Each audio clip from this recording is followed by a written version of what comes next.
religion gone wrong. மதம் தவறாக போய்விட்டது அப்படின்ற ஒரு தலைப்பு. The disgusting thing about Isaiah's rebellious nation is that they were religious people. They attended temple services and brought a multitude of sacrifices to the Lord, but their hearts were far from God. இன்னைக்கு மதவாதிகள், கடவுளை அதிகமாக நம்புகிறவர்கள், கிறிஸ்தவர்கள், மகா கேடான காரியங்களை அயோக்கியத்தனத்தை செய்கிறவர்கள் கிறிஸ்தவர்கள் தான். நீங்கள் பாருங்கள், எத்தனை சர்ச்சில் சபை போதகர்கள் இறைவனை நான் நம்புகிறேன் அப்படின்னு சொல்கிறாங்க, எத்தனை குடும்பத்தை சீரழிச்சிருக்காங்க. இது எல்லா மதத்திற்கும் பொதுவானது. இறைவனை அதிகமாக நம்ப மக கேடான காரியங்களை செய்கிறார். உலகத்திலே யாரும் செய்ய துணியாத காரியங்களை இவர்கள் செய்வார். அதான் மதம் தவறாக போய்விட்டது. அப்போ இறைவனுடைய எண்ணம் இல்லாமல் போய்விட்டது. இன்றைக்கி எல்லாரும் பார்க்குற பார்வை, இந்த உலகத்திலே நீங்கள் புத்திசாலியாக இருக்கணும்னா எப்படி இருக்கணும்?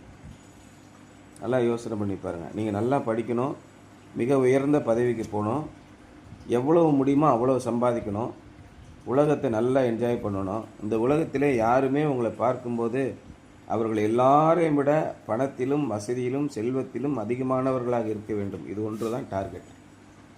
என்ன படிக்கிறீங்க அப்படின்னு யாராவது கேட்டால் ஸ்கோப் இருக்கா அப்படின்னு கேட்பாங்க. ஸ்கோப்னா என்ன? நிறைய சம்பாதிக்கிறதுக்குரிய வாய்ப்பு இருக்கான்னு அர்த்தம். மொட்டையாக அவ்வளோதான். இங்கிலீஷில் சொல்லி மடக்கிக்கிட்டு இருக்கான். இந்த படிப்பை படித்தா நிறையா சம்பாதிச்சு வசதியாக வாழலாமா என்பது தான் அதோட அர்த்தம். அப்போ நீங்கள் நிறையா படிக்கிறதுக்கு என்ன பண்ணணும்? நிறையா சம்பாதிக்கிறதுக்கு எல்லாரும் இதை நோக்கியே போய்கொண்டிருக்கிறார்கள். என் பிள்ளைங்க கஷ்டப்பட்டுறக்கூடாது, நல்ல வேலை கிடைக்கணும், நல்ல பதவி கிடைக்கணும், அதுக்கு என்ன படிக்கணுமோ அதை நம்ம படிக்கணும் அப்படின்ற எண்ணத்தில் தான் போகிறாங்க. வியாபாரம் செய்கிறவர்கள் என்ன செய்கிறாங்க? எப்படியாவது அதிகமான பொருளை சம்பாதிக்க வேண்டும். மருத்துவர் என்ன செய்கிறார்? எப்படியாவது அதிக பணத்தை சம்பாதிக்க வேண்டும். அதுக்காக 10-20 டெஸ்ட்டை எழுது. எவன் ஆஸ்மா போனால் நமக்கு என்ன? தேவையில்லாத டெஸ்ட்டெல்லாம் எழுது, தேவையில்லாத ஆப்ரேஷன்லாம் பண்ணு. இன்ஜினியர் என்ன செய்கிறாரு? என்னென்ன குழப்படிகளை பண்ணணுமோ அதெல்லாம் இழுத்து விடு. நமக்கு பணம் அதிகமாக வருதா அதை பார். ஆசிரியர்கள் என்ன செய்கிறாங்க? அந்த டியூஷனை படி, இந்த டியூஷனை படி, அந்த புஸ்தகத்தை இல்லை, இந்த புத்தகத்தை இல்லை. ஸ்கூல் என்ன பண்ணுது? எல்லாத்தையும் வாங்கி நானே கொடுக்குறேன். ஸ்கூல் பேக்கு நானே கொடுத்துறேன், செருப்பு நானே கொடுத்துறேன், சாக்ஸு நானே கொடுத்துறேன், வண்டி நானே கொடுத்துறேன், காலையில் சாப்பாடு நானே கொடுத்துறேன், மத்தியான சாப்பாடு நானே கொடுத்துறேன். அப்போ ஒரு ஸ்கூலை நிர்வாகத்தை பண்ணும்போது எவ்வளோ அதிகமாக சம்பாதிக்கலாம்? எல்லாரும் இதே திசையிலே போகிறார்கள். விமான நிறுவனம் என்ன பண்ணுது? செலவை குறை, மெயின்டெனன்ஸ் அதிகமாக பண்ணாத. 271 பேர் செத்தா சாப்பிட்டும், எல்லா புரோட்டோக்காலையும் மீறு. பணம் லாபம் சம்பாதிக்க முடியுமா பார். பஸ்ஸு கண்டக்டரு, டிரைவர், அது தீபாவளி சீசன், பொங்கல் சீசன் வந்துருச்சுன்னா போட்டு அடி, 2000 போடு. மெட்ராஸ்க்கு இங்கேருந்து 5000 போடு. போகிறான், இல்லைன்னா அப்படியே கிடக்கான். காசு கிடைக்கிறவனே ஏற்றிட்டு போவான். ஏழைகளாவது கீழைகளாவது வசதி இல்லாத சாப்பிட்டும். அதில் என்ன இருக்குது? இன்றைக்கி எல்லா மதங்களும் யாருக்கு? நேற்று கூட என்ன சொன்னாங்க? ஹைகோர்ட் என்ன சொல்லுது? கோவில்களில் முதல் மரியாதை கொடுப்பதை தடை செய்ய வேண்டும் அப்படின்னு கோர்ட்டு சொல்லுது. கோயில்களிலே இன்றைக்கி அந்த 2 பேருக்கு மரியாதை கொடுக்கலன்னு நெஞ்சை நிமித்திட்டு போகணும். அவர்களெல்லாம் ஆண்டவர் அடிக்கலையே, அவனுக்கெல்லாம் ஷாவலையே, இன்னும் நல்லா தானே இருக்கான். அப்போ இறைவன் இல்லைல்ல. அப்போ கரெக்டான விஷயந்தான். நம்ம புத்திசாலியாக வாழணும் என்றால் எப்படியாவது எவனை அடித்தாவது நம்ம மேலே போகணும். இதுதான் நம்முடைய நோக்கம். எவன் எக்கெடுக்கிட்டு போனால் நமக்கு என்னங்க? அவன் அவரியத்தை பார்க்க தானே செய்வான் அப்படின்னு வடிவேல் சொல்கிறான்ல. நீங்கள் உலகத்துக்கு ஏற்ற புத்தி உள்ளவர்களாக இருந்தால் இப்படித்தான் நீங்கள் வாழணும். எல்லாரும் இப்படி தான் செய்வாங்க. வெளியில் பேசும்போது அப்படி பேசுவாங்க, புத்திசாலியாக, கடவுளுக்கு பயந்தவர்களாக, எல்லா ஆண்டவருடைய கிருபையிலே நடந்துச்சு பிரதர் அப்படின்னு சொல்லுவான். உள்ளே இவன் எல்லா தகிடிதத்தம் வேலையும் பண்ணி, எல்லா ஐக்கியத்தனத்தையும் பண்ணி, தன்னுடைய பிள்ளையை கொண்டு போய் எம்பிபிஎஸ்சில் சேர்க்கணுன்றக்காக ஒரு கையெழுத்துக்கு 5000 10,000 வாங்கின அதிகாரி எனக்கு தெரியும். வாரம் வந்து கம்யூனியன் எடுக்கிற அதிகாரி எனக்கு தெரியும். அத்தனை திருட்டு ஐக்கியத்தனமான வேலைகளை செய்து தன்னுடைய பிள்ளைகளை எம்பிபிஎஸ் ஆக்கியாச்சு, டாக்டர் ஆக்கியாச்சு, என்ஜினியர் ஆக்கியாச்சு, சமுதாயத்தில் உயர்ந்த நிலைக்கு வந்தாச்சு. பார்க்குறவங்களாம் என்ன சொல்லுவான்? அந்த பொம்பளை அடித்து தின்னா என்ன கெட்டா போயிட்டா, அட போவியா நம்மளும் அடித்து சாப்பிடுவோம் ஐயா, இப்படி தானே இருப்பான். எல்லாரும் பாருங்கள். அப்போ இந்த உலகத்திற்கேற்ற புத்தி உள்ளவர்களாக நீங்கள் வாழ வேண்டும். அதான் இந்த உலகம் நமக்கு போதிக்குது. சர்ச்சில் எல்லாமே இப்போ அதான் நடக்குது. சர்ச்சில் ஒரு வசதியான செல்வந்தர் ஒருத்தர் வந்து விட்டால் எல்லாம் கை கட்டி நிற்பான். அவர் சொல்கிறது தான், ஐயா சொல்லுங்க ஐயா, அவர் சொல்கிறது தான். சர்ச்சில் மட்டும் இல்லை, இந்து கோயில்கள்லேயும் அதுதான் முதல் மரியாதை, தர்காலையும் அதுதான், உலகத்தில் இருக்க எல்லா மதங்களிலும் அதுதான், எல்லா சங்கங்களிலும் அதுதான். ரோட்டரி கிளப்பு, லயன்ஸ் கிளப்பு, எவ்வளோ காசு இருக்கோ அதுக்கு தகுந்த உனக்கு மரியாதை. அவர் என்ன படிச்சிருக்காரு, அவர் என்ன படித்தா என்ன பாடாவதியாக போனால் நமக்கு என்னையா, காசு எவ்வளோயா வச்சுருக்கான், 48 கார் வச்சுருக்கான் ஐயா, 2 அரண்மனை வச்சுருக்கான் ஐயா, எப்படியும் 5000 கோடி ரூபாய்க்கு மேலே சொத்து இருக்கியா. அப்போ அவனை தூக்கி கும்பிடியா, அவன் காலில் விழுந்து கும்பிடியா வாயா, மற்றவனை போயிட்டு. பணம் இருப்பவர்கள் மட்டும்தான் போவாங்க. கோயிலில் சாமியே பின்னாடி தான். அன்றைக்கி கூட ஒரு வீடியோ போட்டுருந்தான், திருப்பதி ஏழுமலையானுக்கு அப்படியே படத்தை போட்டு ஒரு ஆளை உள்ளே வச்சு அவருக்கு வந்து அப்படியே உருவம் போட்டு வீட்டுக்கு வந்து ஆசீர்வாதம் கொடுத்துட்டு போய்கிட்டு இருக்கார். இதைத்தான் மதுரை முத்து சொன்னாரோ அப்படின்னு போட்டு ஒரு ரீல்ஸ் போட்டிருக்கான். திருப்பதி ஏழுமலையான வீட்டுக்கு வந்துட்டார். இவங்க இங்கேருந்து போய் திருப்பதியில் 4 நாள் காவை கடந்து கும்பிட்டு வராங்க. அட போயா, காசி இருக்குது, சாமியாவே வீட்டுக்கு வர வச்சிடலாம் அப்படின்னு மதுரை முத்து கூட ஒரு காமெடியில் சொல்லுவார். 500 ரூபா கொடுத்தா முன்னாடி வாங்க, ஏன் நீங்கள் பின்னாடி நிற்கிறீங்க, 1000 ரூபா கொடுத்தா உள்ளே வந்து சாமியை கும்பிடுங்க, 5000 கொடுத்தோன்னே இந்தா நீ இப்போ இப்படிலாம் செய்யக்கூடாது, ஏன் நீங்கள் கோயிலுக்கெலாம் வரீங்க, சொல்லியிருந்தீங்க நான் சாமியை வீட்டுக்கு கொண்டு வந்திருப்பேன்ல அப்படின்னு சொல்லுவான்னு ஒரு ரீல்ஸ் வரும். அந்த மாதிரி இன்றைக்கு மதம் தவறாக போய்விட்டது. இறைவன் என்பவன் இருக்கிறானா என்பதிலே எல்லாருக்கும் சந்தேகம். நீங்கள் வாழ்கிற காலம் குறைந்த காலம். இதில் இந்த உலகத்தில் இருக்க அத்தனையும் நீங்கள் அனுபவித்து போய்விட வேண்டும் என்பது எல்லாருடைய நோக்கமாக இருக்குது. எல்லாவற்றையும் அனுபவித்து சுகித்து வாழ வேண்டும் என்றால் சட்டதிட்டங்கள் தேவையில்லை, பணம் மட்டும் போதும். பணத்தை சம்பாதித்தால் எல்லாவற்றையும் சம்பாதித்து விடலாம். சாலமோன் ஞானி என்ன சொல்கிறான், தப்பாவா சொல்கிறான், பணமோ எல்லாவற்றுக்கும் உதவுன்னு சொல்கிறான். பணம் இல்லாமல் வாழ்ந்து பாருங்கள், அப்போ தான் உங்களுக்கு தெரியும்.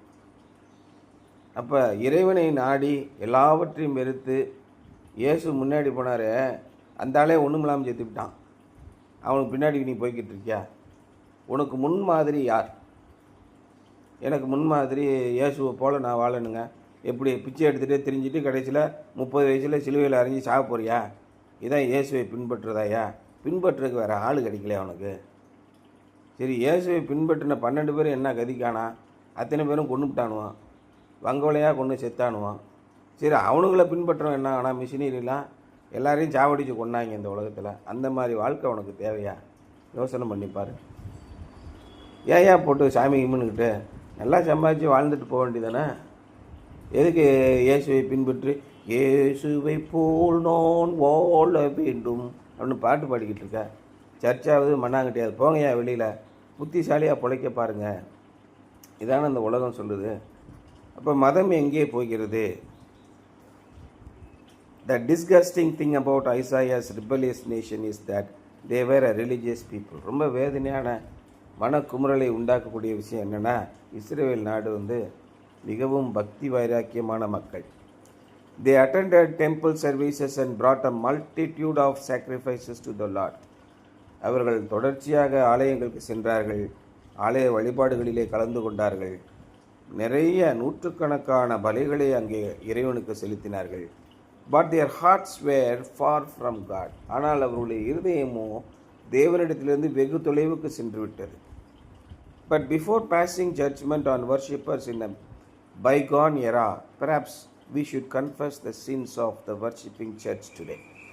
அந்த காலத்தில் இருந்த மக்களை குறித்து நாம் எவ்வளவு கேடுகட்ட மக்களாக இருந்திருக்கிறார்கள் என்று சொல்வதற்கு முன்பாக இன்றைக்கு நாம் சபையிலே செய்யும் தொழுகைகளை, ஆராதனைகளை குறித்து நாம் மன்னிப்பு கேட்க வேண்டும். According to researcher George Barna, 93% of the households in the United States contain a Bible, and more than 60% of the people surveyed claim to be religious. அமெரிக்காவில் இருக்கிற மக்களிலே 93% வீடுகளிலே பைபிள் இருக்கிறது.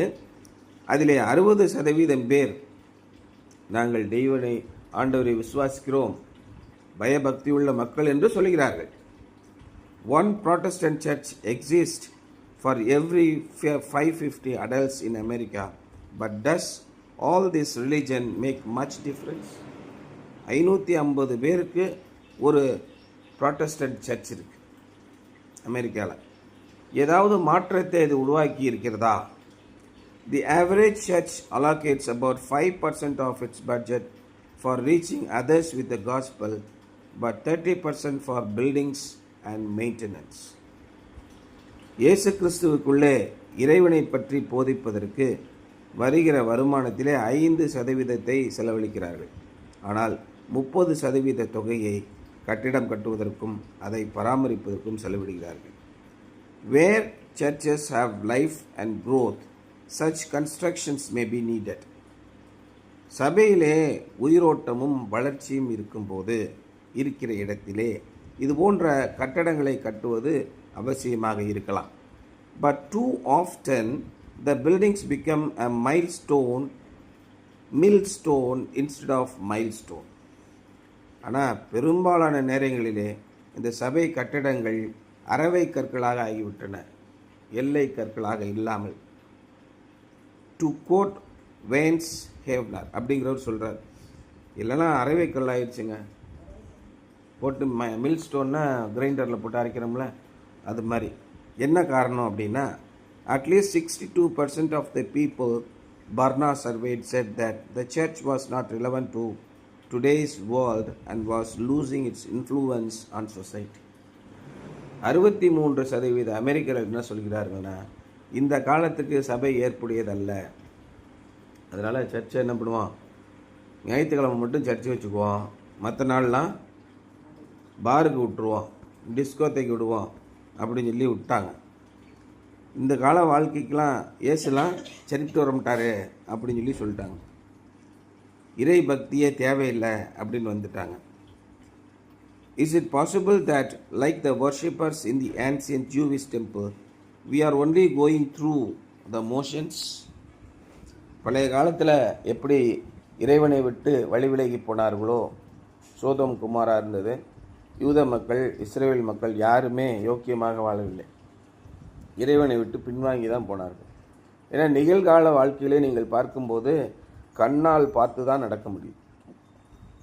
நம்ம அப்படியே ஒரு ஹைப்பாத்தட்டிக்கலாக இறைவன் நம்மளை கூட்டு சென்று விடுவார், இறைவனோடு நம்மோடு கூட வருவார், இப்படியெல்லாம் நினச்சிக்கிட்டு என்னத்தையாவது ஊற்றிக்கிட்டு அலையாதரா மெண்டல் பைய மாதிரி. இப்படி தான் நம்ம நினைக்க முடியும், வாழ முடியும். இறைவன் உங்களுடைய வாழ்க்கையில் எதையாவது செய்திருக்கிறாரா? உங்களுடைய வாழ்க்கையில் நடந்து போகும்போது உங்களுடைய வாழ்க்கையில் இறைவனுடைய செயல் ஏதாவது இருந்திருக்கிறதா? இது எதுவுமே இல்லைன்னா நீங்கள் புத்திசாலித்தனமாக உலகம் போகிற போக்கில் போங்க. இறைவன் உங்களுடைய வாழ்க்கையில் ஏதாவது செய்திருந்தால், அவரை உங்களுடைய வாழ்க்கையிலே உணர முடிந்தால் அவர் சொல்வதன்படி செய்யுங்கள், அவ்வளோதான். மேரி அதான் சொன்னான். ஏன்னா மேரி இயேசு கிறிஸ்து யார் என்று அவளால் உணர முடிந்தது. அப்போ அவர் என்ன சொல்கிறாரோ அதுபடி செய்யுங்க. அம்மா நாங்கள் என்னம்மா செய்யணும்?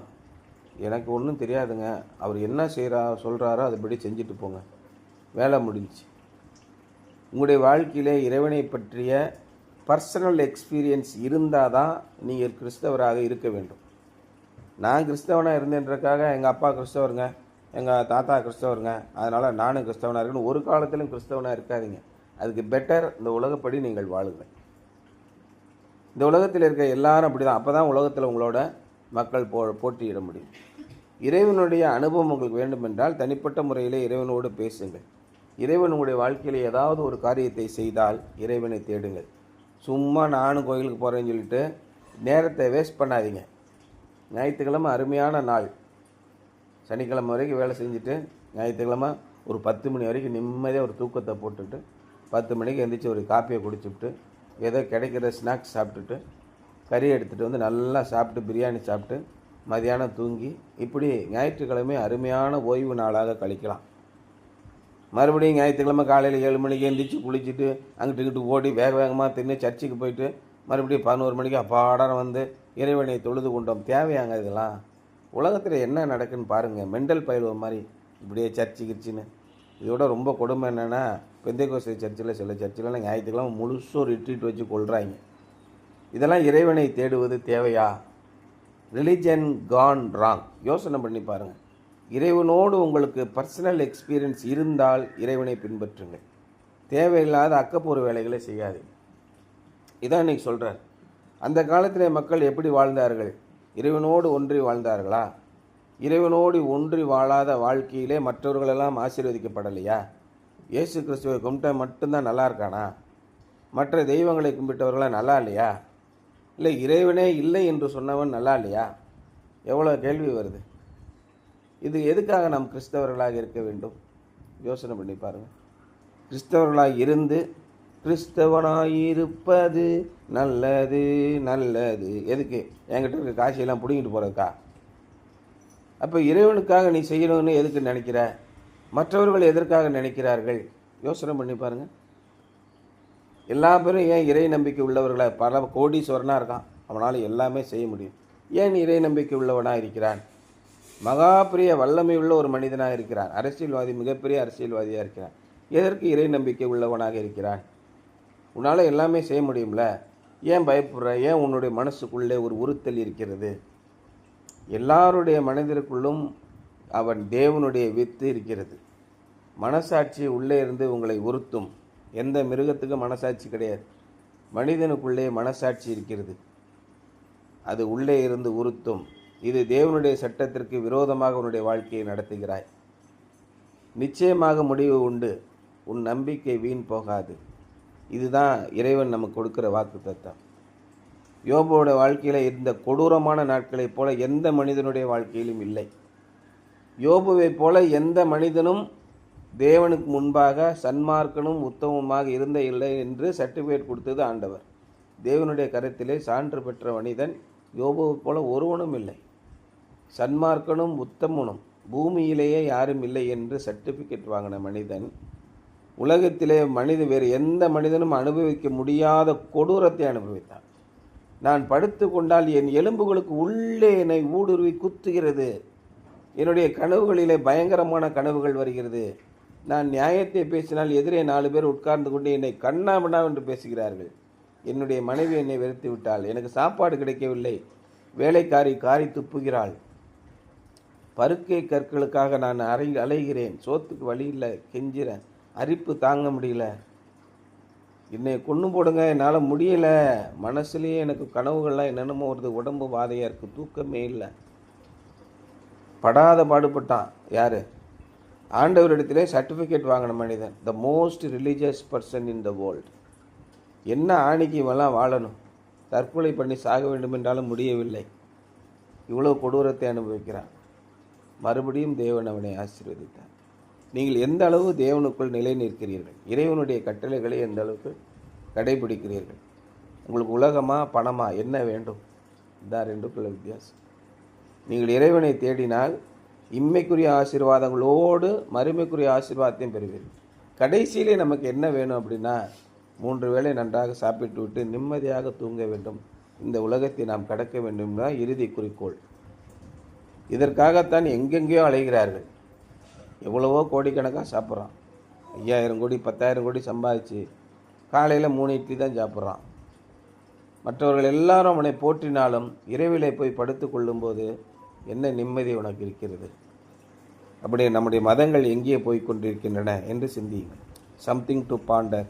இன் what ways have you experience the going through the motions in your faith life? அப்போது இந்த விசுவாச வாழ்க்கையிலே நீங்கள் நடந்து செல்லும்போது, நம்ம தனியாக ஒரு பாதையில் தன்னந்தனியே தனியே தன்னந்தனியே அப்படி ஒரு பாட்டு இருக்குல்ல, அந்த மாதிரிலாம் அந்த உலகத்தில் போல ஒவ்வொரு நொடியிலும் பக்கத்தில் பார்க்குறீங்க, அவங்க நல்லா இருக்காங்க, இவங்க நல்லா இருக்காங்க. இறை நம்பிக்கை இல்லாத மக்கள் நல்லா இருக்கிறார்கள், இறைவனுக்கு விரோதமானவர்கள் நல்லா இருக்கிறார்கள், பொல்லாத காரியத்தை செய்தவர்கள் நல்லா இருக்கிறார்கள்.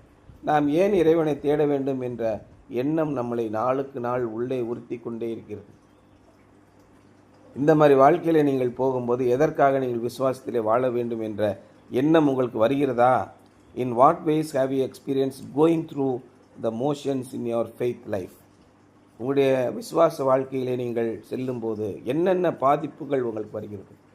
அதுக்காக தான் ஒரு பாடல் உண்டு. விசுவாச கப்பல் ஒன்று செல்கின்றது, அலை மோதியும் அதில் தென்றல் வீசும் போதும் அசைந்தாடி செல்கின்றது. விசுவாச வாழ்க்கையில் நீங்கள் போகும்போது மிகப்பெரிய போராட்டங்களை சந்திப்பீர்கள்.